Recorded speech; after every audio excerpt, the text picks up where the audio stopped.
This is Michael Luchies with the Collegiate Entrepreneurs Organization, and today I'm joined by entrepreneur Tru Pettigrew. Tru, thanks a lot for joining me and agreeing to speak at the upcoming 2014 CEO National Conference. It is my pleasure, Mike. Thank you for having me. Tell us about why you're an entrepreneur. Why am I an entrepreneur?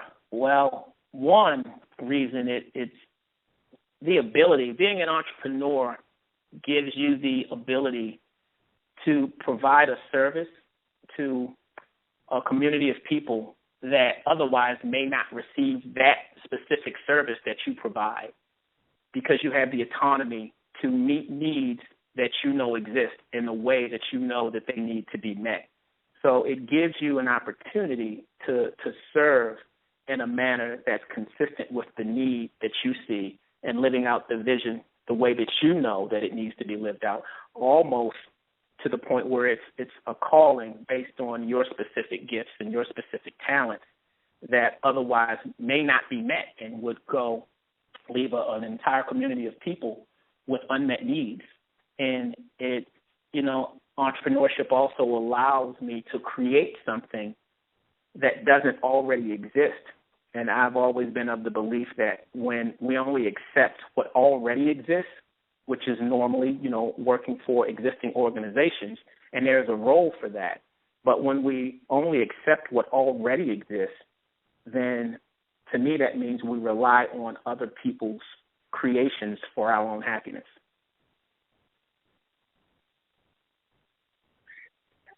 And yeah, as I said, you'll be joining us for the 2014 CEO National Conference, which will be co-hosted by University of Tampa in Orlando. What do you plan on sharing with the young entrepreneurs and students in attendance?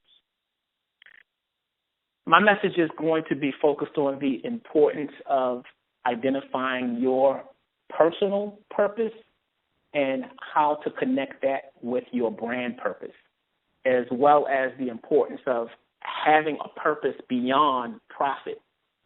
I'm of the belief that if all you ever work for is just the money, then you aren't really living a meaningful life. You're just working to death, is quite honestly. So it's about the importance of having a purpose beyond profit.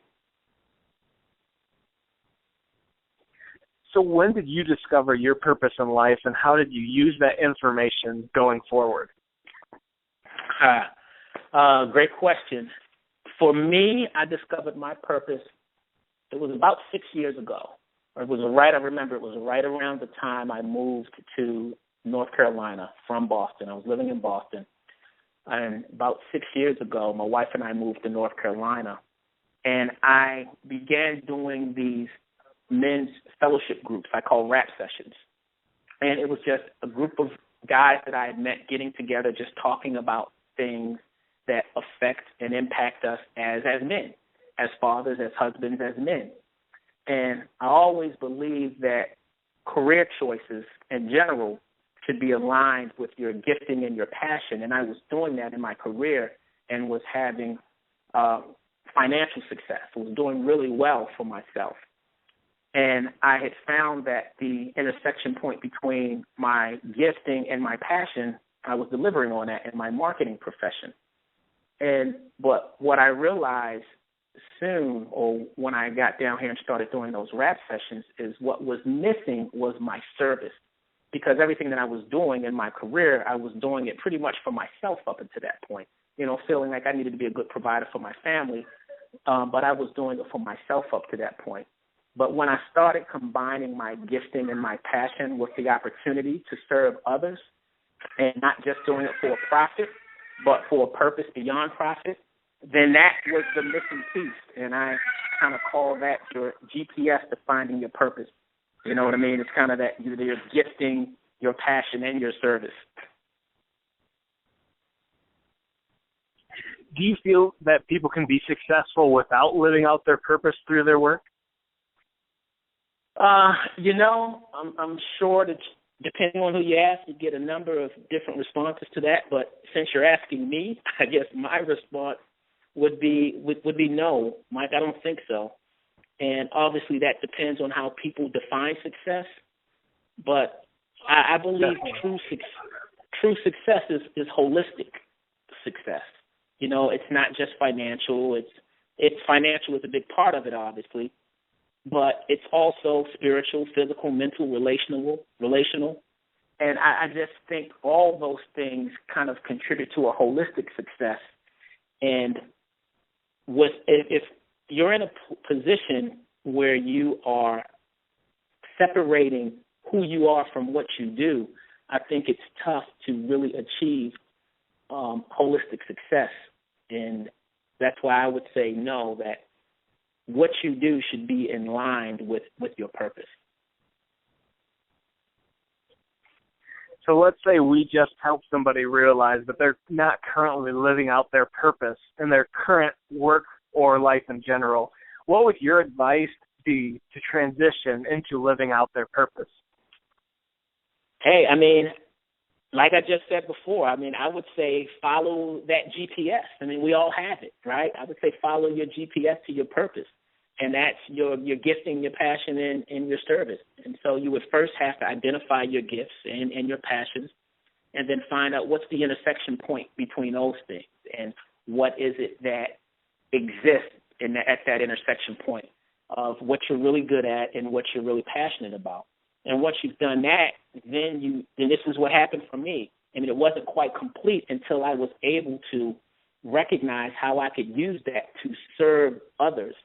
Now, you want to be able to monetize that service, so you'll have to package it in a way that it not only gives people what they need, but people tend to buy what they want.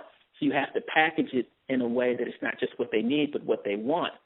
But I would say follow your GPS to your purpose, your gifting, your passion, and complete the loop with providing a service.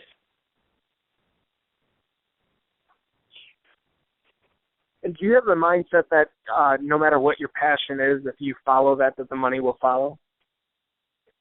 You follow your passion, will that lead to, will the money follow?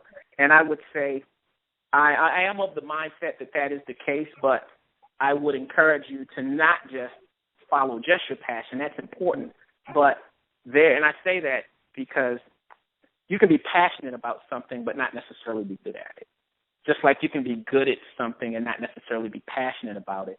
That's why I think the intersection point between the two is so critical. But when you are able to follow your passion in an area that's consistent with your gifting, and you are providing a service, I am of the belief that the money will follow. I am absolutely of the belief that the money will follow. Why would you encourage students and young entrepreneurs to attend events like the CEO National Conference?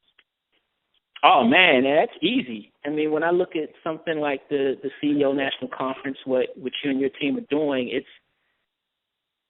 this is a place where you have established and successful entrepreneurs whose sole reason and sole purpose for being there is to pour into the attendees in a way to help them not only to define success, but to achieve success on their own terms. I mean, what more could an aspiring entrepreneur ask for?